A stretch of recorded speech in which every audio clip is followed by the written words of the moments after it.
We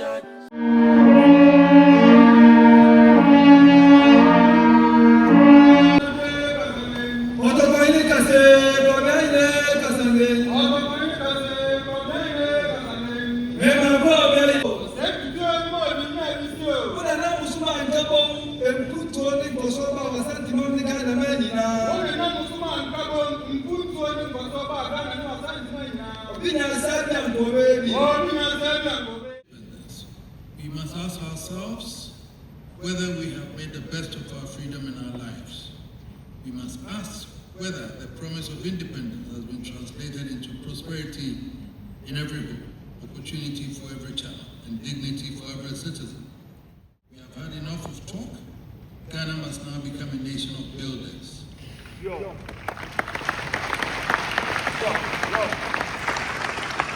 want to give to you for honoring us with your invitation and delivering that powerful speech, which I believe will be circulated widely.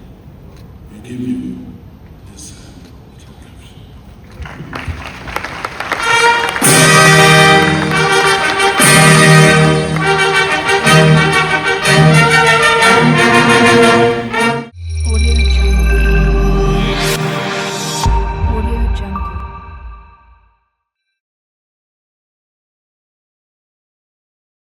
Oh, Mabusia for Mediane gunshot, son, I bet me after me, Papa Lemfi, Mammy Simana, me your crowd and St. Joe. So was USC, UK, Canada, and Europe could be a Wasubiana, na person Senisika Ebagana. You see Lemfi, it's a nation and so. So for your first time, you see me promo code gunshot, JUNSHOT, SN £100 at the Bagana, Besama £10 cashback. Sana use promo code SN $100 at the Bagana, about $20 cashback. Use promo code no SN €100 Bagana, about €10 cashback. Use promo code no SN $100 at the Bagana, about $20 cashback.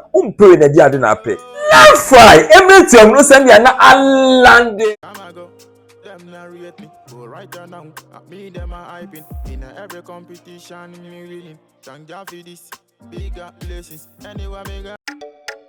Spirits, it's a record links. Eyes on fire. Hey, madness, let's go. Yadiabo, yadiaba. Gana my area. We bringing the best of the best. Ataji, yatirane. Yadiabo, yadiaba. Gana my area. We bringing you best of the best. Ataji and the yatirane. Official. Gunshot TV. Official. Gunshot TV. Official.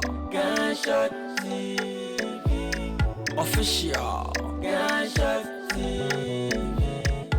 Fall and Manta was in a decam for Gunshot Maba, maybe my money that's so. Yeah, Pramus and Pankua. Positive, I need your kwa. When you pa, yeah, yamwa. Yabasa, Yabapoa. Yamamo random reactions. Gunshot TV. 30 minutes combo. Gunshot TV. Street talk so. And entertainment news. Gunshot TV. I say, I'm one nipa, one what you say. Yamishan, your boy, when he be. Yes, spirit, in fact, Yame. I mean, so my baby, Official Gunshot TV, Abamubia, Eden Sampane, Mapa, Nediaba. Search YouTube Official Gunshot TV. Don't forget to subscribe, share, and like our videos. So, yeah, the notification bell is there. Click on it. The Official Gunshot TV. Official Gunshot TV. Official Gunshot TV. Official Gunshot TV. Official Gunshot TV. Official Gunshot TV.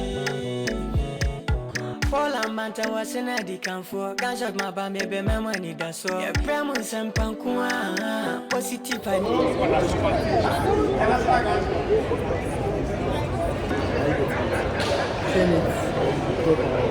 That's all.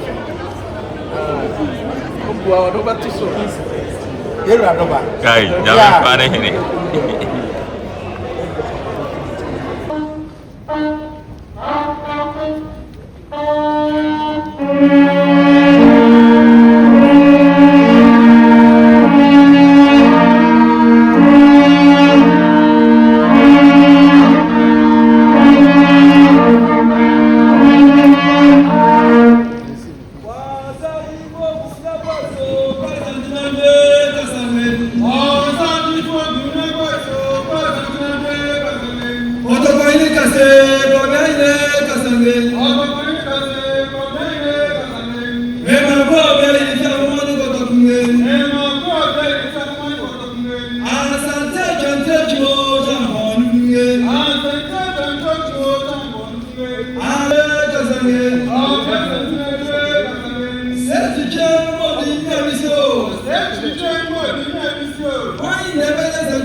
Renew our vows to the present, draw fresh inspiration for the continuing journey of generations yet unborn. We have always been proud of this university. We're proud of the foundations it gave us. This afternoon I was telling the former Vice Chancellor, the Vice Chancellor that Kandabar and I were working down to Medina to buy our food. And at times he didn't have food, so I had to make sure that he had food to eat.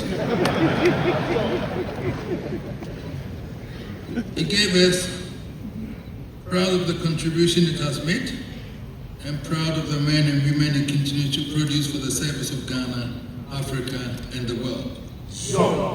But I dare say, there has been no time to be prouder than now. Today, this university opens new grounds with a highly innovative initiative for which the leadership deserves the highest applause. The Ghana Business Conclave is an idea conceived in the best of times. Our nation stands only a few months shy of her 70th birthday. We are within reach of 7 decades as a sovereign independent nation.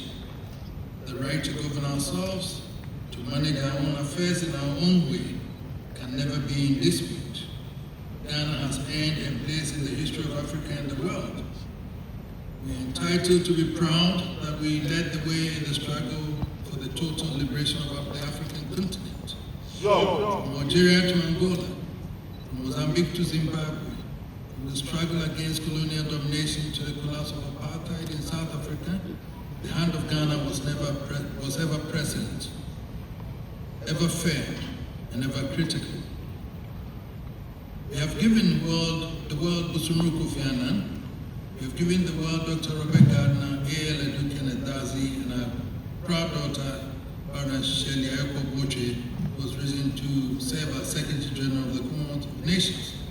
And yet, ladies and gentlemen, when we look back over almost 7 decades of independence, we must ask ourselves whether we have made the best of our freedom in our lives. We must ask whether the promise of independence has been translated into prosperity in every home, opportunity for every child, and dignity for every citizen. There is no truer measure of our national progress than the state of the economy.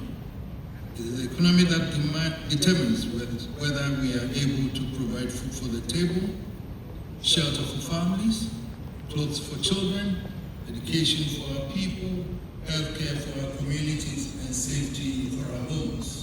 By any measure, Every Ghanaian will hope that our best years are still ahead. But we must be honest enough to admit that the past decades have been too dominated by politics, and not always by politics of the kind that builds nations. And TutuII has too often been stronger than allegiance to the state.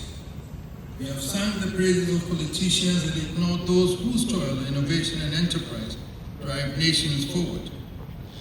After almost 70 years, the lesson is clear.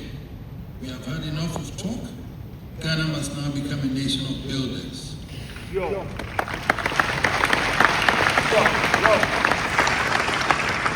must move from political rhetoric to building business. We must move from slogans to production. We must move from lamentation to enterprise. We must move from dependency to value creation. We must move from the garden path of promises to the hard road of work, discipline, sacrifice, and innovation. The decade before us must be the decade of business, must be the decade in which all our energies are directed towards building a strong, resilient, ethical, and sustainable economy. Our political leaders must continue to create the right environment, provide the right policy framework, and ensure stability. But the duty to create, to innovate, to build enterprises, to create jobs, and to add value to our natural resources rests also on citizens, entrepreneurs, professionals, and institutions such as this university. In today's world, business is the driver of prosperity. In the United States, in China, in India, in Japan, in Singapore, in Vietnam, and across the rising economies of the world, prosperity is being driven by enterprise, innovation, technology, creativity, and bold leadership. This is why I'm proud of the leadership of Otumfuo Center for Traditional Leadership housed within this university, recognizing the demands of the future. This conclave has a potential to make a turning point in national orientation. Since the beginning of time, leadership has been key to the success of society. In peace and in war, nations are as great as the leaders who not only fly the flag, but also create and sustain the building blocks on which the strength of the nation depends. Sadly, in Ghana, our recent experience shows how deeply conflicted we have become about leadership. Every 4 or 8 years, we welcome leaders with great hope. Yet too often, loyalty is short-lived, trust is fragile, and our heroes soon end up in the depths of disappointment. The erosion of trust has left our society with a deficit whose effects go beyond politics. It reaches into business, it reaches into banking, it reaches into the boardroom, the marketplace, the classroom, and the home. We cannot ignore the danger. Democracy requires elections, but nation building requires trust. Democracy changes governments, but trust sustains societies. We may change leaders through the ballot box, but if we do not rebuild confidence in one another, we shall weaken the very foundation on which the Republic rests. This conclave sets us on the right path. It seeks to create a platform for the emergence of leadership committed to doing the right things in the right manner to achieve the right outcomes. It seeks to prepare executives who are not only equipped with technical skills, but also imbued with the mindset for transformative leadership in a new era of business. The theme is therefore most apt: leading with integrity, negotiation, mediation, and ethical governance for business sustainability. In an academic setting such as this, it is tempting to engage in a long discourse on the philosophy of ethics. But today, I do not wish to treat integrity as an abstract idea. Integrity is not merely a word for textbooks. Integrity is the practical reality of life. It is how a person behaves when nobody is watching. It is how a leader acts when power is in his hands. It is how a manager decides when profit is at stake. It is how a nation behaves when convenience tempts it away from truth. International Center for Academic Integrity defines integrity by 6 fundamental values: honesty, trust, fairness, respect, responsibility, and courage. These are not foreign values. They are universal values. They are also values rooted deeply in our own customs and traditions. Honesty refuses to lie or deceive. Trust creates an environment in which people can rely on the authenticity of work. Fairness ensures that all are held to the same standard. Respect honors the enterprise, dignity, and original ideas of others. Responsibility takes ownership of one's actions, and courage acts on these values even when it is difficult or unpopular. These 6 pillars are indispensable for business success. Business has always been built on trust. Long before technology, long before long contracts, and long before complex legal language, the foundation of business was the simple principle: my word is my bond. A handshake carried honor, a promise carried obligation, a name carried value. The first task of a business leader, therefore, is to build trust.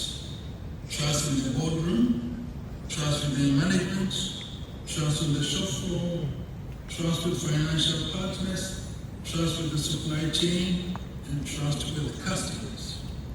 This requires honesty, fairness, respect for rules, and responsibility before society. The honest business leader does not cut corners. He does not think it is clever to avoid statutory obligations. He does not cheat the state and then complain that the nation is weak. He does not ask workers to be honest while he himself is dishonest. If a manager teaches workers to cut corners for the business, one day, those same workers will cut corners for themselves.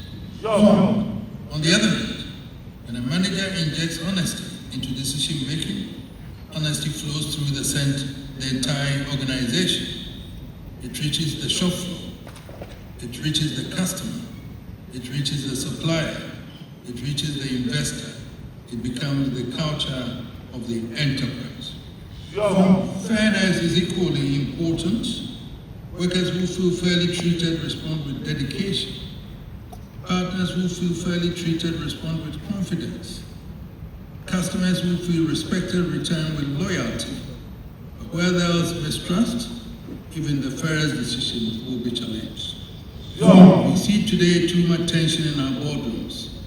We see personality conflicts dragging businesses down.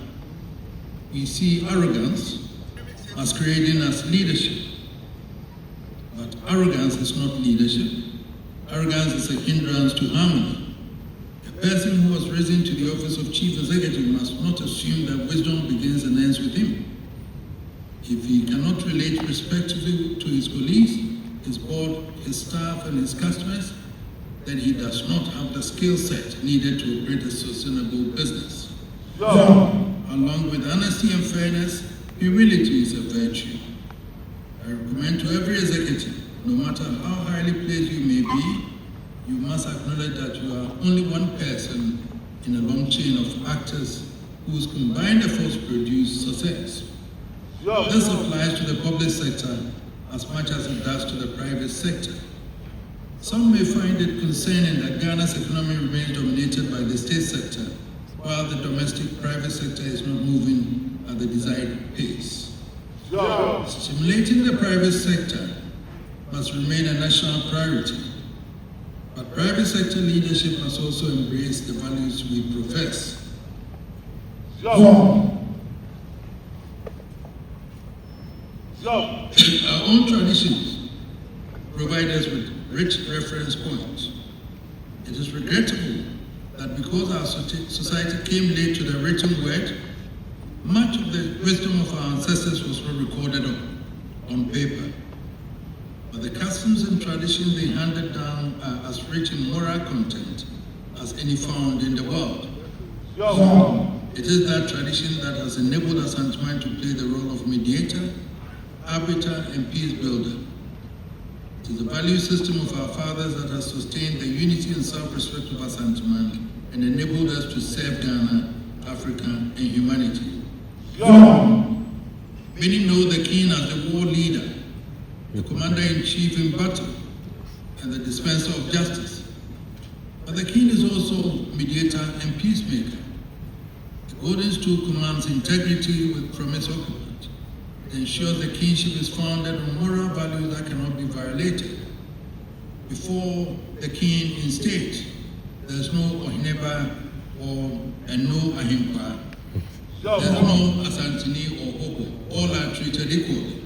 There is truth and there is justice. Fidelity to truth is the absolute guardian of our actions.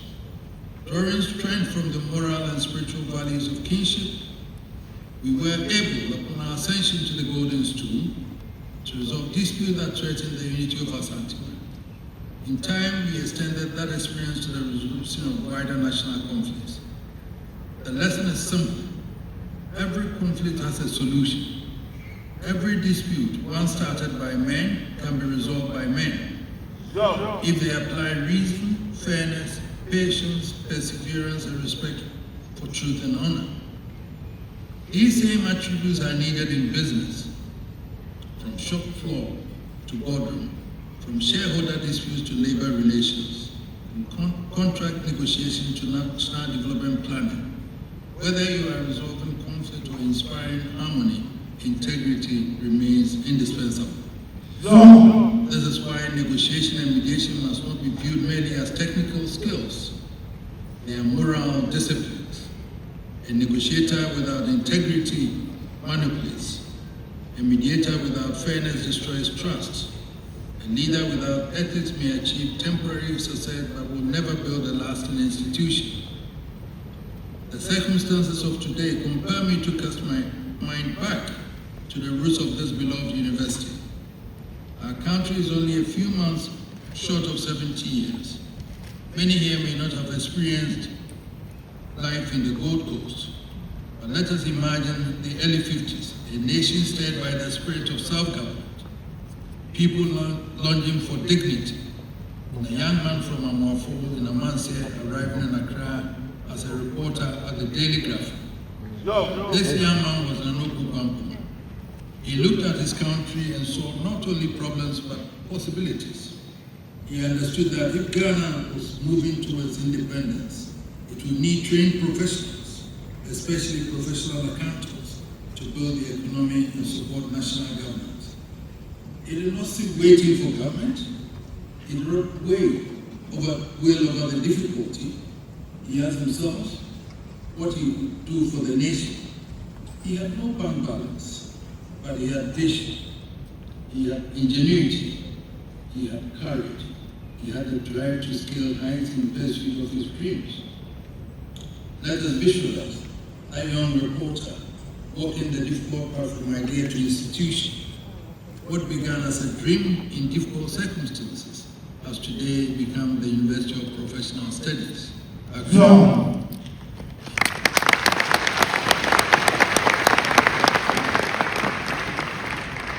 He did it not merely because he was exceptional, but because he applied himself with integrity to the pursuit of a vision.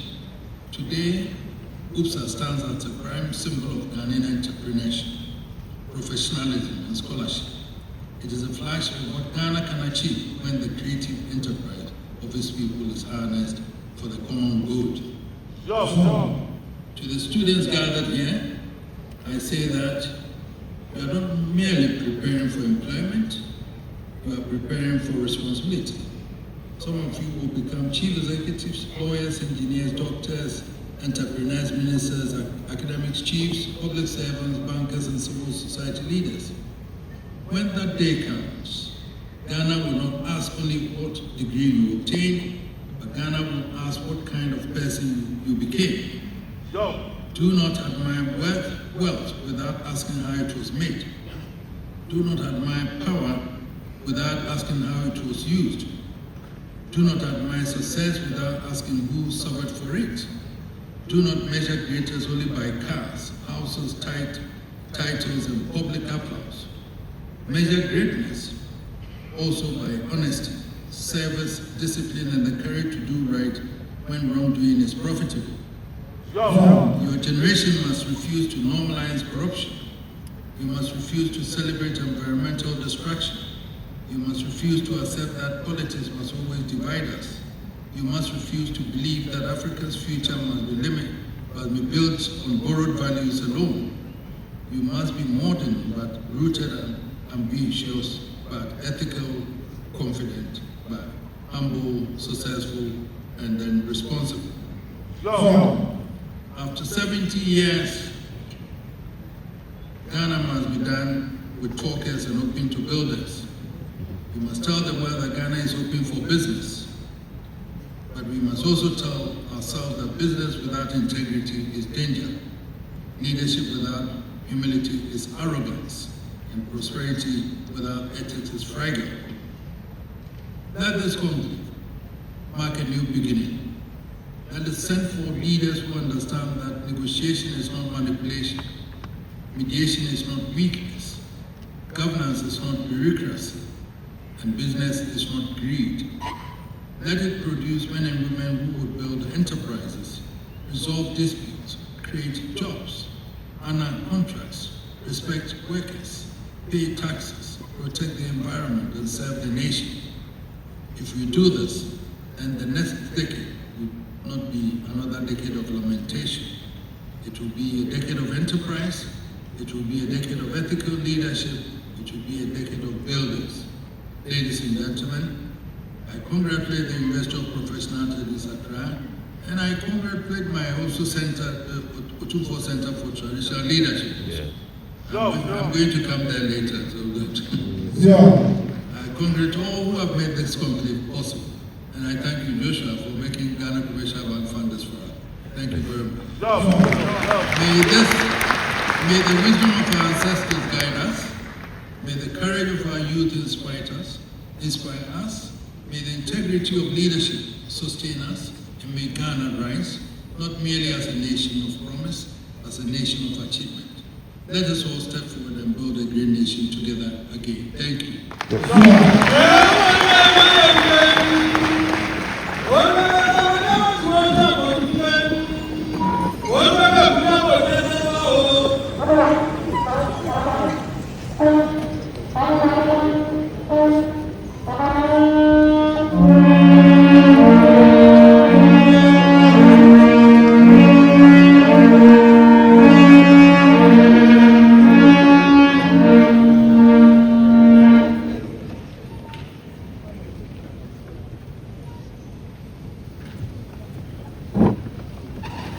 Bits and pieces to transform my little directorates so that going forward my decision is fair and that accounts. And I know we are all going back,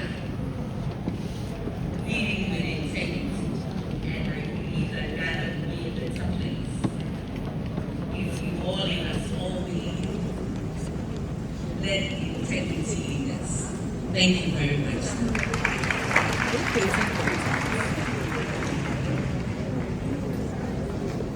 I'd like to call on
Obviously, the speech is worth more than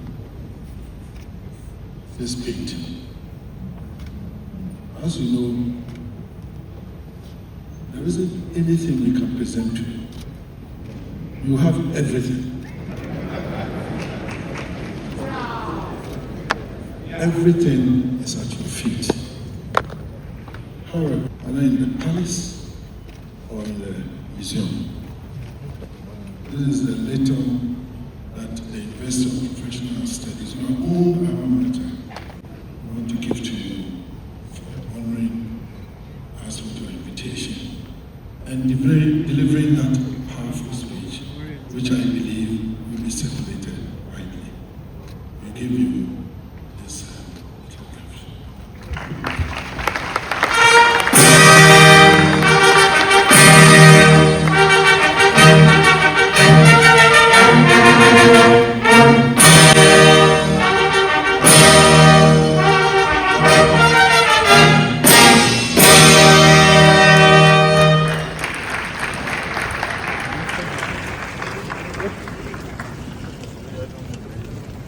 Thank you very much.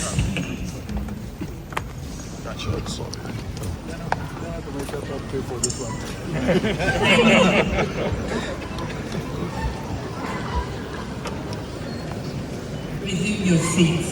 Thank you. Thank you very much.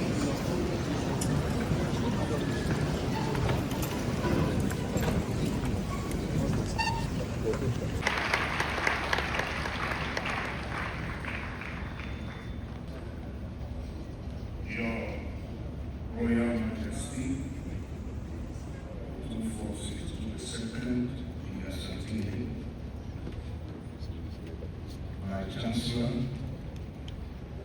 members of the Public Council, and the Vice Chancellor, all the laws observed, I have no doubt that everyone here, even the most ardent time, you may want to be here listening to Otumfuo the whole night.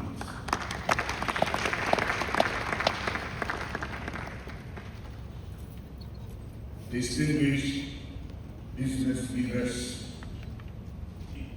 with something far more nourishing and enduring. Leadership with integrity. While leading with integrity means business sustainability in our nation. Integrity is the foundation.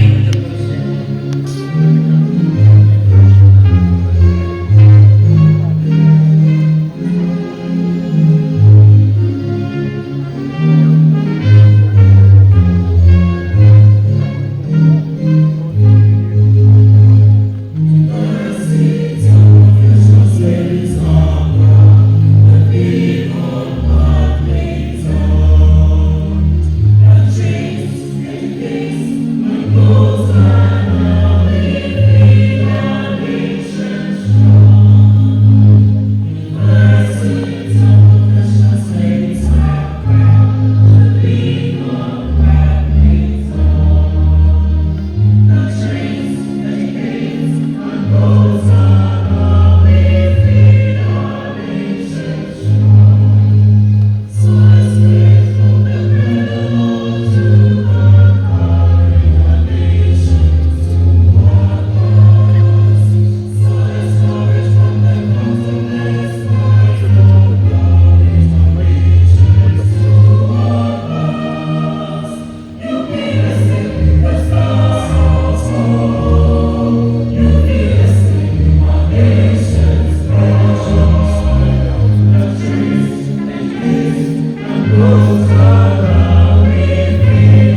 few pictures, and so I would like to invite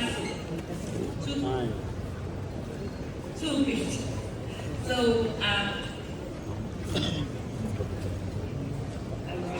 So kindly Chancellor, Chairman of Council, Vice Chancellor, Pro-Vice Chancellor.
Your boss, the boss, I say, I do me.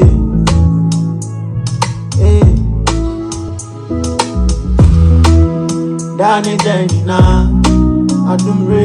What's up?